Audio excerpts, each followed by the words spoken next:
세월호 사고가 일어난 지 5주기가 이제 다가오지만 아직도 사고로 잃은 자녀의 죽음을 정리하지 못한 유가족이 있다면 시신이나 뼈조각이라도 찾지 못한 유가족일 것입니다. 세월호가 침몰하고 골든타임이 지나서 더 이상 생존 가능성이 없다 하는 것이 확인되었을 때 유가족들의 온 관심은 자녀의 시신을 찾는 것이었습니다. 2년 전 세월호 선체가 육상으로 끌어올려졌을 때 이제 유해 발굴 작업이 이루어졌는데 그때까지 시신을 찾지 못한 유가족들은 애를 달아가면서 기다렸습니다. 자녀는 이미 죽었고 다시 살아서 돌아올 수 없을 텐데 이 유가족들은 뼈조각이라도 찾으려고 하는 이유가 무엇입니까? 그걸 찾아도 자녀가 돌아온 건 아니에요. 그런데도 꼭 뭔가를 시신의 일부라도 찾으려고 하는 이유가 뭡니까? 자녀를 잃어버렸지만 시신의 일부라도 찾으면 자녀를 찾은 것 같은 위로가 있기 때문입니다. 이 엄마가 이제 시장에 갔다가 어린 자녀를 잃어버렸거나 또 자녀가 밖에서 놀다가 실종이 되는 경우가 있습니다. 그런 일이 일어났을 때 부모는 이제 정상적인 생활을 하지 못하고 남편 아빠 같은 경우는 이제 직장도 그만두고 자녀를 찾으러 전국 방방곡곡 다니고 이사도 가지 못하고 밤에 잘 때 문도 잠그고 자지 못합니다. 잃어버린 자녀를 되찾기 전까지 정상적인 생활을 하지 못합니다. 하나님은 잃어버린 자들에 대해서 이런 간절함이 있습니다. 하나님은 잃어버린 자를 찾으시는데 이것이 이제 하나님 아버지의 뜻이라는 겁니다. 이 주님의 뜻이 이러하기 때문에 주님의 제자들인 우리들도 이렇게 이제 해야 합니다. 오늘 말씀은 이제 지난주 말씀과 잘 연결됩니다.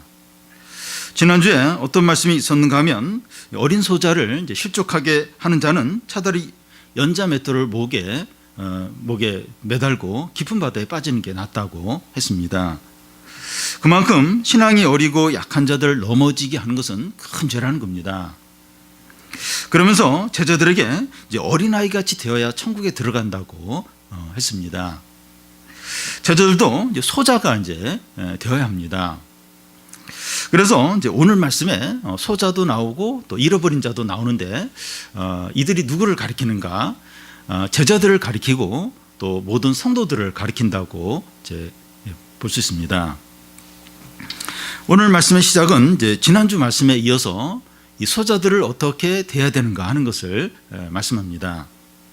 10절을 보면 삼가 이 작은 자 중에 하나도 업신여기지 말라. 너에게 말하노니 그들의 천사들이 하늘에서 하늘에 계신 내 아버지의 얼굴을 항상 배옵느니라. 이 작은 자 중에 한 사람도 업신여기지 말라고 이제 하면서 이 그들의 천사들이 하늘에 계신 내 아버지의 얼굴을 항상 배옵는다고 말합니다. 조금 어렵게 느껴지는 말씀인데요. 천사들이 하나님의 명령에 따라서 소자들을 보호하기 때문에 업신여기지 말라는 겁니다. 근데 여기서 이제 생각해 봐야 할 것이 그들의 천사들이라고 하는데 이 각 소자들마다 수호천사가 있어서 지켜주는 것이냐 하는 겁니다. 각 성도들에게 수호천사가 하나씩 있어서 지켜주는 게 맞습니까? 아니면 아닙니까? 이제 이런 말씀을 보면 각 성도들마다 수호천사가 하나씩 딱딱 이렇게 그 수행원처럼 이렇게 함께 있으면서 이렇게 지켜주느냐, 이게 성경적이냐, 이게 성경적으로 맞느냐, 안 맞느냐 이제 하는 겁니다. 이 수호천사라는 말이 언제 성경에 나오는가 하면 그 사도행전에 보면 이 베드로가 감옥에 갇혔다가 천사의 도움으로 나와서 성도들이 기도하는 곳에 이제 찾아갑니다. 그래서 그 집의 문을 막 두드리니까 여자애가 나와서 문을 열어주려고 하다가 베드로의 목소리를 듣고 깜짝 놀라서 다시 뛰어들어가서 베드로가 왔다고 이제 이야기를 합니다. 그러자 기도하던 성도들이 네가 미쳤다고 하면서 아마 그 베드로의 수호천사가 지금 밖에 와 있는 걸 거다, 그렇게 이제 말합니다. 여기서 이제 수호천사라는 말이 나오고 다른 곳에서는 이제 수호천사라는 말이 언급이 없습니다. 그런데 성경 여러 곳에서 이 성도들이 위기 가운데 있을 때 지켜주고 구원하는 것을 보게 됩니다. 예, 다니엘은 사자굴에 던져졌을 때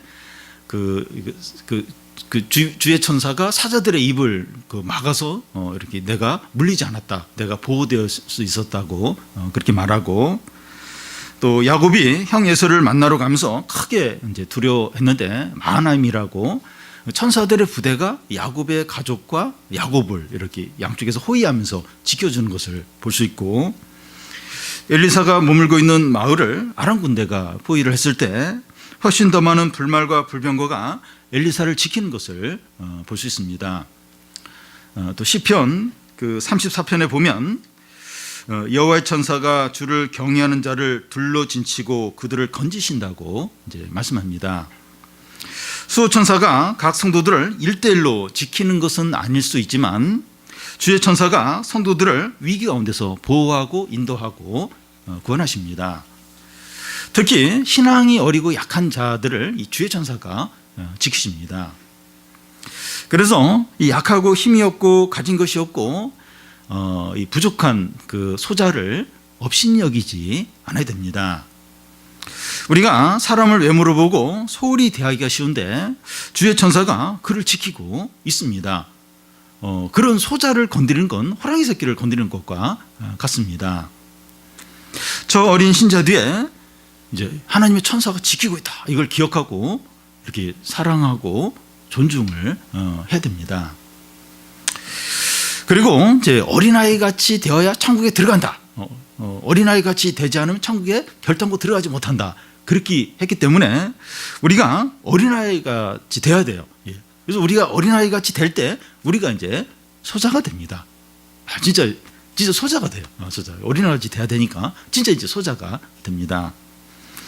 그래서 우리는 불안하고 염려가 될 수 있는데, 왜냐하면 이렇게 믿음으로 살지 않을 때는 자기 힘과 능력을 의지해서 막 이제 뭔가를 하니까 강해요. 남들이 무시를 못해요. 근데 이 어린아이 같이 되니까 좀 약해지는 거예요. 그래서 막 불안하고 염려가 될 수 있는데 주의 천사가 우리를 지키십니다.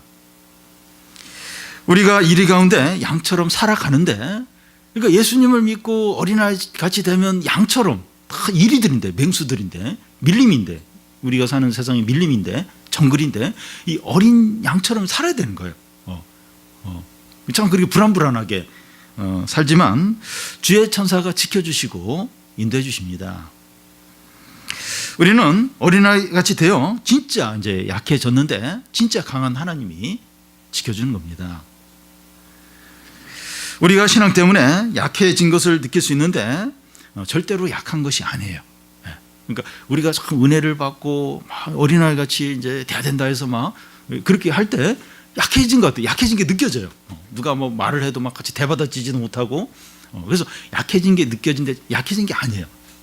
강하신 하나님이 지키십니다. 하나님 함께 하세요. 그래서 우리가 약할 때 강하면 됩니다. 약한데 강하면 돼요. 그러니까 우리가 언제 제일 강력해지는가 하면 제일 약해질 때, 제일 어린아이까지 약해질 때, 그때 이 하나님의 능력이 가장 강하게 임하십니다. 그래서 하나님은 일부러 기드온 싸우겠다고 나온 32,000명 다 보내고 이제 300명만 남기죠. 제일 약하게 만듭니다. 그러면서 하나님의 어떤 강한 능력을 나타내시는 거죠. 그래서 우리가 약할 때 가장 강해집니다. 왜냐하면 주의 천사가 지키시기 때문이죠. 다음은 잃은 양 비유입니다. 12절 13절을 한 절씩 교대로 읽겠습니다. 너희 생각에는 어떠하냐? 만일 어떤 사람이 양 100마리가 있는데 그 중에 하나가 길을 잃으면 그 99마리를 산에 두고 가서 길 잃은 양을 찾지 않겠느냐? 진실로 너희에게 이르노니 만일 찾으면 길을 잃지 아니한 99마리보다 이것을 더 기뻐하리라. 네, 이 비유는 이제 누가복음에도 나와 있는데 이 마태복음과 차이가 있습니다. 이 누가복음에서 예수께서 이 비유를 어떤 상황에서 하셨는가 하면, 예수님과 이제 세리와 또 이렇게 죄인들과 함께 식사를 하는데 바리새인들이 막 죄인과 식사한다고 비난을 했습니다. 그때 예수께서 이 비유를 바리새인과 서기관들에게 이제 하시면서 세리들이나 죄인들은 양 우리 밖에 있는 그런 잃어버린 양들인데 양 우리 안으로 들어오는 거, 우리 안으로 들어오는 게 하나님의 뜻이라고 그런 의미로 비유를 말했습니다. 근데 마태복음에서 예수님은 이 비유를 제자들에게 하십니다. 여기서 잃어버린 양은 우리 안에 있다가 죄에 빠져서 우리 밖으로 나가서 방황하는 자를 가리킵니다. 이런 자들을 다시 우리 안으로 들여오게 하는 것이 하나님의 뜻이라는 겁니다. 넓게 보면, 본질적으로 보면 이제 같은 의미로 하는 건데, 지금 여기 마태복음 여기서 이제 잃어버린 양의 비유는 그 신앙생활을 하던 자가 이제 죄와 불신앙에 빠져서 이제 방황을 이제 할 때 그런 자가 그런 자를 다시 이제 돌아오게 해야 된다. 이제 이런 의미로 이 양 비유를 지금 하고 이제 있습니다.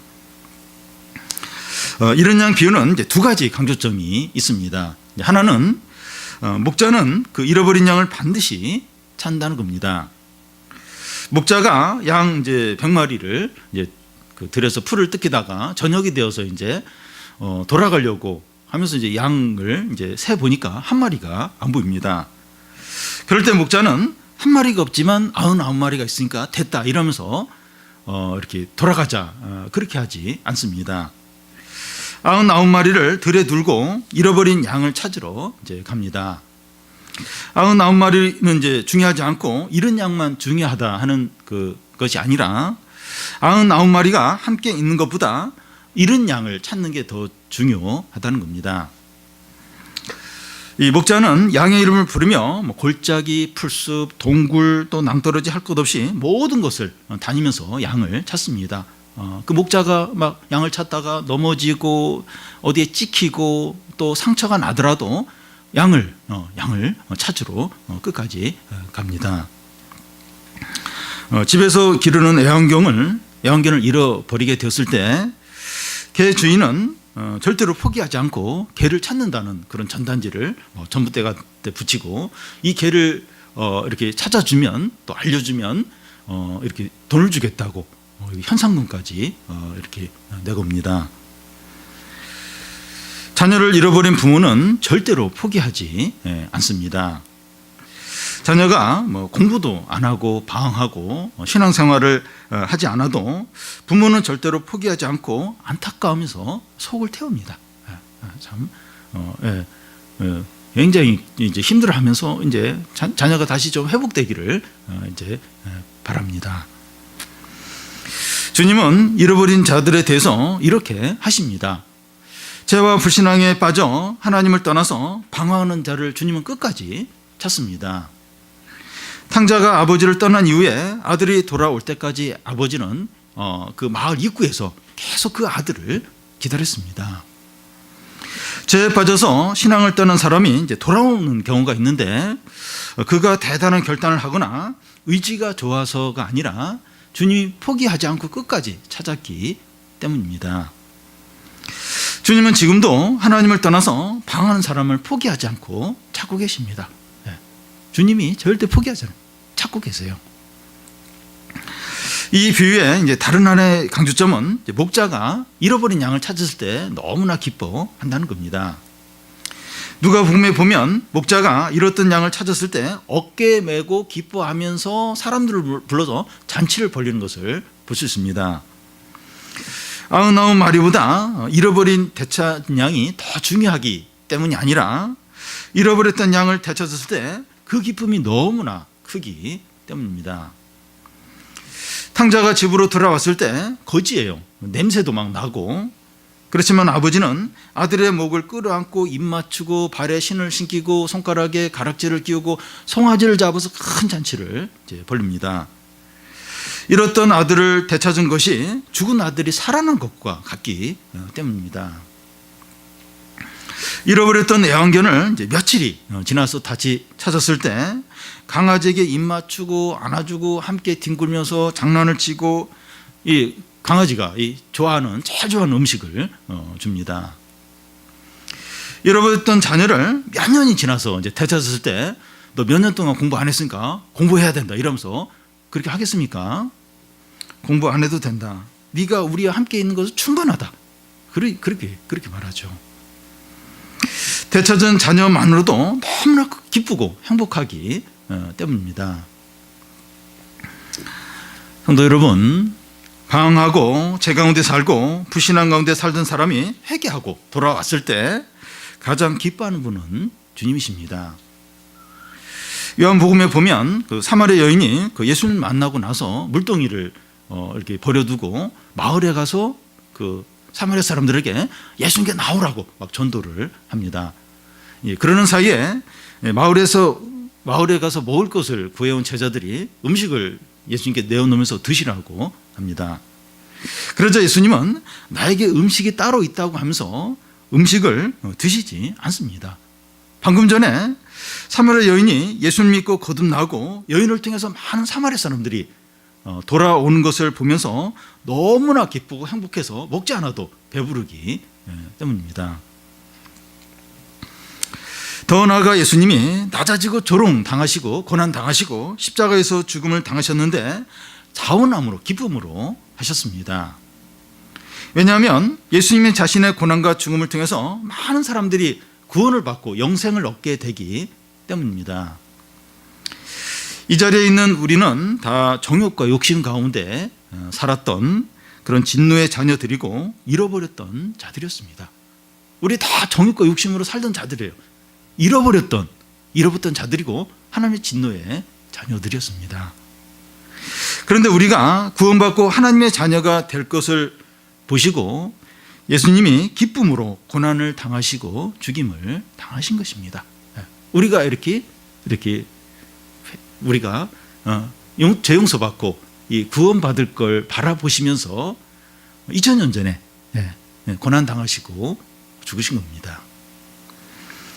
우리 가운데 10년 전에는 하나님 없이 살았는데 질병 때문에, 사고 때문에, 경제적인 어려움 때문에, 자녀 문제 때문에, 또 다른 어려움 때문에 하나님께 돌아온 분들이 있습니다. 우리 교회에 보면 있어요. 그런 분들이 있습니다. 하나님은 이런 분 한 분 한 분 때문에 너무나 기뻐하고 행복해합니다.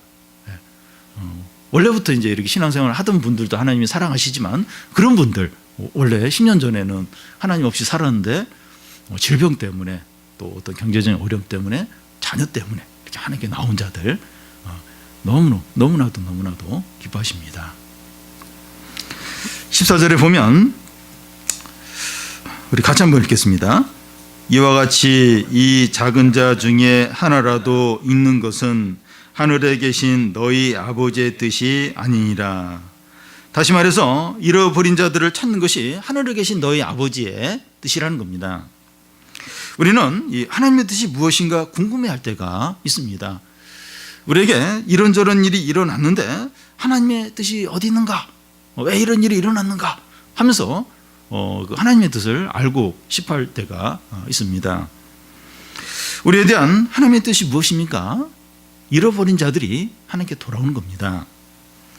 하나님은 이것을 위해서 건강을 가져가시기도 하고 재산을 가져가시기도 하고 자녀 문제로 고생을 하게 하기도 하고 대학 입시나 직장이나 사업에 어려움을 주시기도 합니다.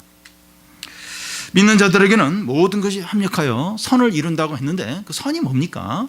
이제 하나님의 뜻을 말하는데 잃어버린 자들이 돌아오는 겁니다. 이 구속사라는 말을 이제 종종 쓰는데 이 구속사라는 게 이제 무슨 말인가면 하나님께서 세상 만물과 각 사람들의 삶을 주관하셔서 잃은 자들이 돌아오도록 하는 것을 말합니다. 사람들이 하나님께로 돌아오도록 모든 이 세상 만물과 사람들의 인생을 주관하시는 거예요.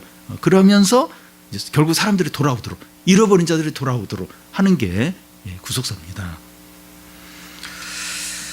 성도 여러분, 내가 하나님께 돌아왔고 가족들이 돌아왔고 기도하던 사람이 돌아왔다면 하나님의 뜻이 이루어진 겁니다. 사경의 말씀 중에 살아있기만 하면 된다. 다른 거 잘 못해도 가진 거 없어도 살아있기만 하면 된다. 이것이 이제 가장 중요하다. 이 살아있는 게 이게 가장 큰 은혜다. 이런 말씀을 우리가 들었습니다. 같은 말씀인데 하나님께로 돌아왔다면 또 믿음이 회복됐다면 뭐 공부를 좀 못하고 뭐 이렇게 잘하는 게 없고 가진 것이 없어도 괜찮다는 겁니다. 믿음이 회복한 것이 하나님의 뜻인데 이것보다 더 크고 좋은 게 없다는 겁니다. 살아있는 것, 또 살아있는데 하나님께 돌아왔어요. 믿음을 갖고 있어요. 그러면 가장 좋고 가장 큰 것을 얻었다는 겁니다. 다른 거 없어도 부족해도 괜찮다는 겁니다. 그런데 이 경제적으로 안정이 되고 뭐 직장도 있고 또 건강도 좋은데 하나님 없이 방황하고 있다면 하나님의 뜻이 아직 이루어지지 않은 겁니다. 2% 부족한 것이 아니라 98%가 부족한 거예요. 진짜 중요한 게 없는 겁니다. 주님은 잃은 자가 돌아오는 것이 가장 복된 일이고 하나님의 뜻이라고 분명하게 말씀을 하십니다. 이걸 위해서 모든 걸 하세요. 하나님이 모든 걸 하십니다. 잃은 자들이 돌아오도록, 믿음이 회복되도록 이걸 위해서 모든 걸 하십니다. 우리 인생에 걸쳐서도 그래요.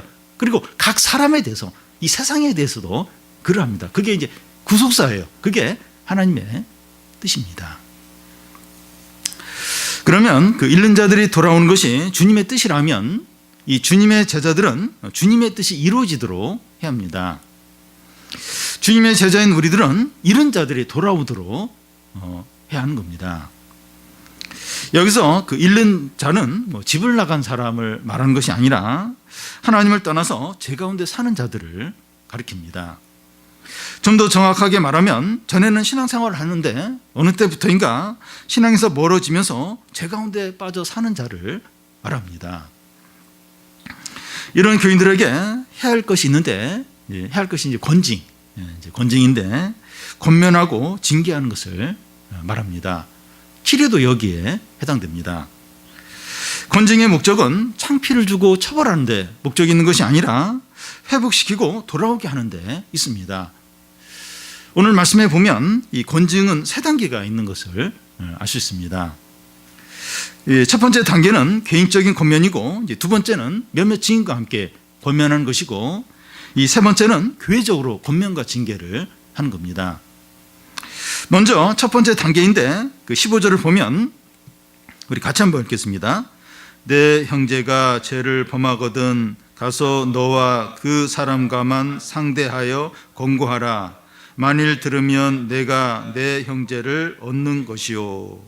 내 형제가 죄를 범하거든 하는데 이 사람이 죄를 지으면 하나님으로부터 멀어지게 되고 신앙에서부터 신앙을 이제 떠나게 됩니다. 죄는 하나님과 우리 사이에 방해물이 되고 하나님을 싫어하게 만듭니다. 우리가 죄 가운데 살든지 또 선을 넘는 죄를 짓게 되면 예배가 부담스럽고 말씀이 힘들어지고 성도의 교제가 어색해집니다. 예배와 모임에 소홀하게 되거나 마음이 다치게 됩니다. 주위에 이 죄에 빠진 교인이나 신앙에서 멀어진 성도가 있을 때 어떻게 됩니까? 보통 그냥 놔두거나 생각이 나면 그를 위해서 조금 이제 기도하는 이제 정도입니다. 만약에 찾아가서 죄를 버리고 회개해야 하지 않는가?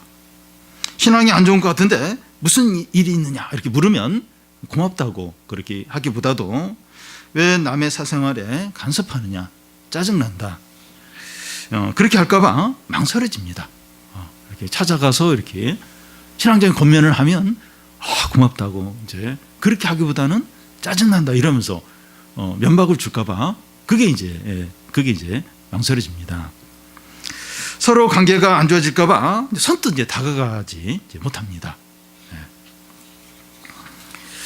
근데 주님은 이제 그런 형제나 자매가 있을 때 어떻게 하라고 합니까? 가서 너와 그 사람과만 상대해서 권고하라는 겁니다. 개인적으로 찾아가서 이야기를 하라는 겁니다.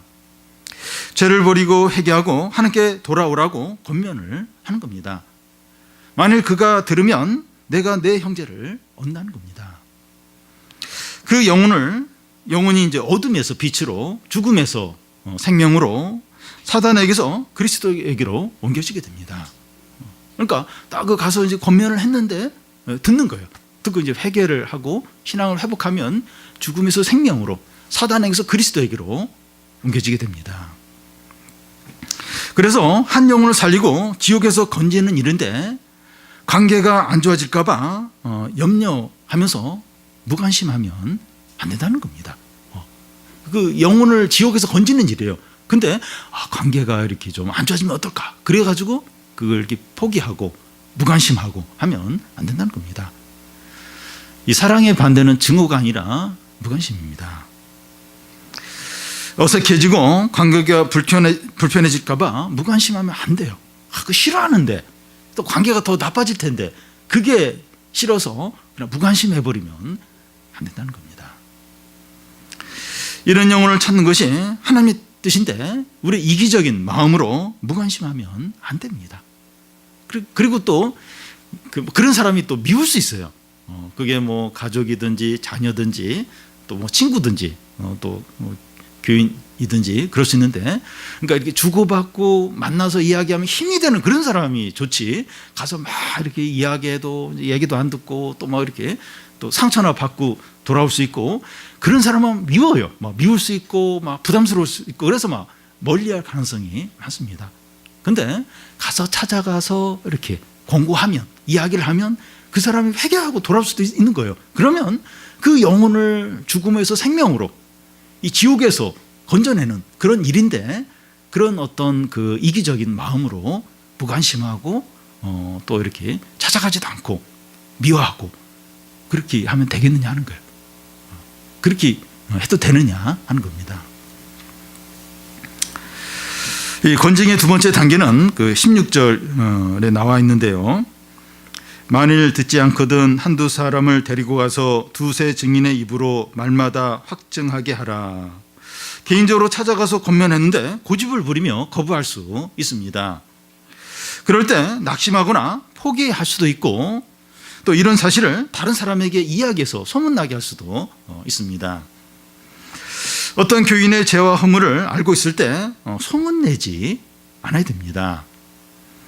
한 사람의 허물은 개인적으로 비밀스럽게 인내하면서 다뤄야 합니다. 그의 죄를 알고 있는 사람이나 또 신실한 조언을 할 수 있는 한두 사람을 데리고 가서 다시 죄를 버리고 돌아오도록 권면을 하는 겁니다. 혼자 가서 말할 때보다 훨씬 더 강력해요. 그리고 그 권면이 옳다는 것을 이렇게 확증하게 됩니다. 사랑으로, 불쌍히 여김으로, 인내함으로 이렇게 해야 합니다. 이런 과정이 참 쉽지가 않아요. 이제 사랑으로 인내하면서 이렇게 겸손하게 이제 이 일을 이제 하는 거죠. 그러니까 개인적으로 갔는데 싹 이렇게 막 이렇게 막 짜증내고 그래서 확 마음 닫아버리고 그게 아니라 또 이렇게 한두 사람 더 좀 데리고 같이 가서 같이 또 권하는 겁니다.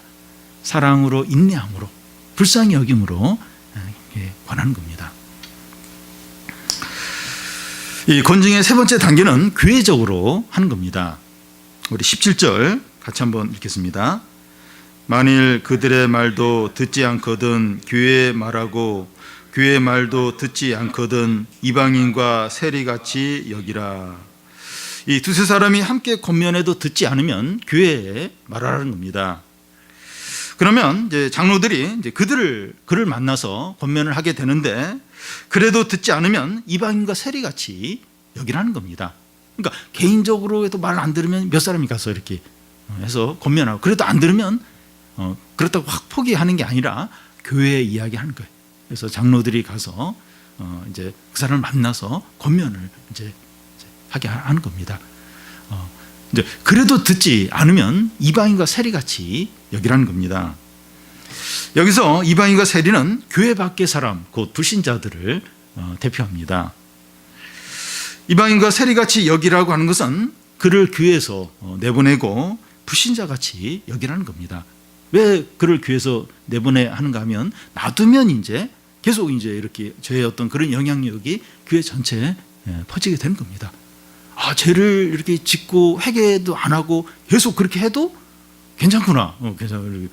이런 게 이렇게 교회 안에 이렇게 퍼지면서 사람들이 거침없이 두려워하지 않고 죄를 짓는 그런 분위기로 이제 싹 되기 때문에, 이렇게 여러 번 해도 끝까지 회개하지 않고 죄를 버리지 않고 하나님께 돌아오지 않는 자는 교회에서 이제 내보내라는 거예요.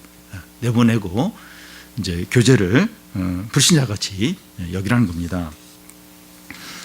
그 당시 경건한 유대인들은 이제 이방인과 세리들과는 일정한 거리를 두고 교제하지 않았습니다. 교회 권면까지 거부한 자는 교제하지 말라는 겁니다. 성도의 어떤 교제 이런 거 하지 말라는 겁니다. 이렇게 하는 목적은 죄인으로 낙인 찍어서 내쫓는 데 있는 것이 아니라 죄를 깨닫고 회개하고 돌아오게 하는 데 있습니다. 이제 이렇게까지 하는 건 아주 강력하게 권면을 하는 거죠. 회개해야 된다, 돌아야 된다. 이제 그런 목적으로 이렇게 이제 하는 겁니다. 권징은 사랑과 불쌍히 여김과 인내로 해야 합니다. 이런 모든 과정이 인내로 사랑으로 하는 거예요. 돌아오도록 어떻게 해서든지 깨닫고 자신이 죄인임을 깨닫고 돌아오도록 이렇게까지 이제 하는 겁니다. 그런데 오늘날 현대 교회에서 권징은 점점 사라져가고 있습니다. 선을 넘는 죄를 지어도 사랑과 은혜의 이름으로 다 덮어버립니다. 물론 죄를 진정으로 회개하면 치리 과정을 통해서 용서하고 덮어야 하지만 그런 과정 없이 덮어버립니다. 그냥 덮어버립니다. 권징이 없는 교회는 저주받은 곳이라고 할 수 있습니다. 마치 병원인데 병을 고치지 못하고 오히려 병을 더 악화시키고 건강한 사람까지 병들게 하는 병원과 같은 곳입니다. 교인이 다른 교회로 옮길까 봐 권징을 하지 못하고 중직자나 사역자에게 솜방망이 징계만 이제 합니다. 권징이 없는 교회는 세상보다 더 어두워서 죄를 없애기보다는 죄를 더 키우고 영혼을 살리는 것이 아니라 죽이는 것이 됩니다. 거기 가면 더 죄인이 돼요. 그리고 더 지옥에 가까이 가게 되는 겁니다. 그런 곳이 되는 거예요. 이 권징이 없는 교회는 그런 곳입니다. 더 절망적인, 세균이 득실득실하고 그 병원에 가면 건강한 사람도 병들게 만드는 그런 병원과 같은 곳이 되는 겁니다. 그런데 교회와 성도들이 바른 권징을 할 때 어떻게 됩니까? 18절을 보면 진실로 너희에게 이르노니 무엇이든지 너희가 땅에서 매면 하늘에서도 매일 것이요 무엇이든지 땅에서 풀면 하늘에서도 풀리리라. 죄와 불신앙 가운데 빠진 형제에게 개인적으로 찾아가서 권면을 하든지 이 몇 사람이 같이 가서 권면을 하든지 장로들이 만나서 이렇게 권면을 할 때 그가 회개하면 죄 용서를 선포하게 되고 또 끝까지 고집을 부리고 거부하면 징계가 있게 됩니다. 그런데 땅에서 이루어지는 이런 일들이 하늘에서도 일어난다는 겁니다.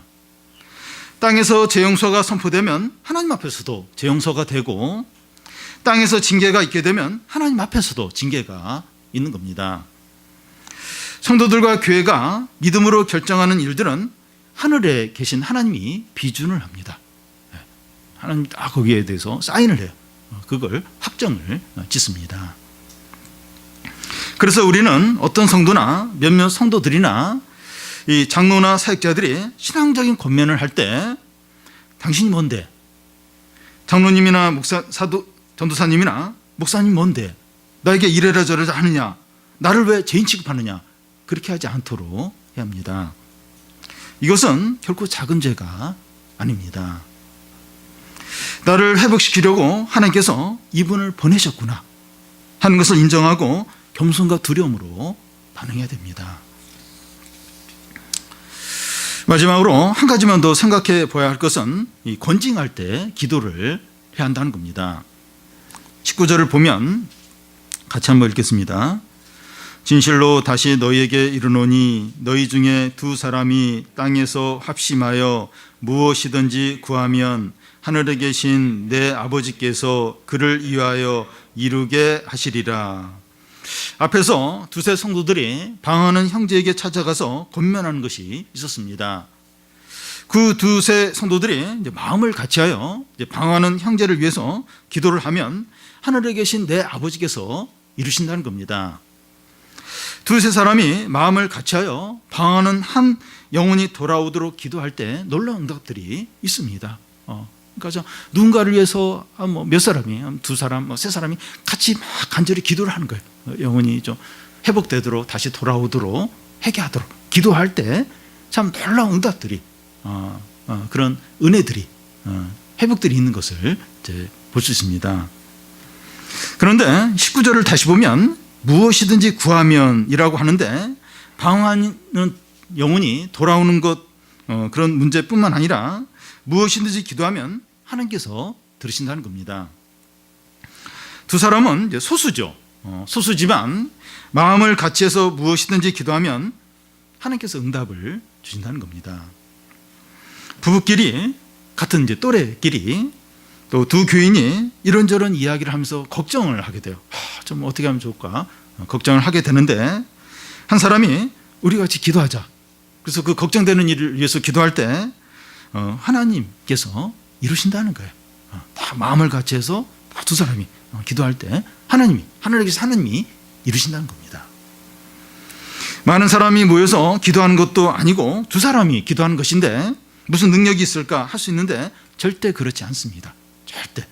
우리 두 사람, 우리 둘이 단둘이 이렇게 기도하는 건데 세 사람이 기도하는 건데 이게 무슨 효력이 있을까? 큰 능력이, 큰 은혜가 있습니다. 그 이유가 뭡니까? 20절을 우리 같이 읽겠습니다. 두세 사람이 내 이름으로 모인 곳에는 나도 그들 중에 있느니라. 두세 사람이 내 이름으로 모인 곳에 주님이 그들 가운데 있다는 겁니다. 그런데 우리는 숫자에 민감합니다. 예배나 소그룹 모임이나 새벽 기도에 교인이 적게 모이면 실망하기가 쉽습니다. 적게 모이면 은혜가 없을 것 같습니다. 우리 교회 새벽 기도는 사경의 전주의 특별 새벽 기도 한 주를 제외하면 1년 내내 10명을 넘는 경우가 거의 없습니다. 그래서 참 10명도 이제 넘지 않고 하니까 한 번씩 이렇게 적게 모이는데 꼭 새벽 기도를 해야 되나 이제 이런 생각이 들 때가 있습니다. 우리는 숫자를 보고 적으면 은혜가 없겠다. 계속 모임을 해야 되나? 계속 모여야 되나? 이런 생각을 하기 쉽습니다. 그런데 형식적으로 모인 1000명보다 주 이름으로 모인 2-3명 가운데 훨씬 더 큰 은혜와 능력이 나타납니다.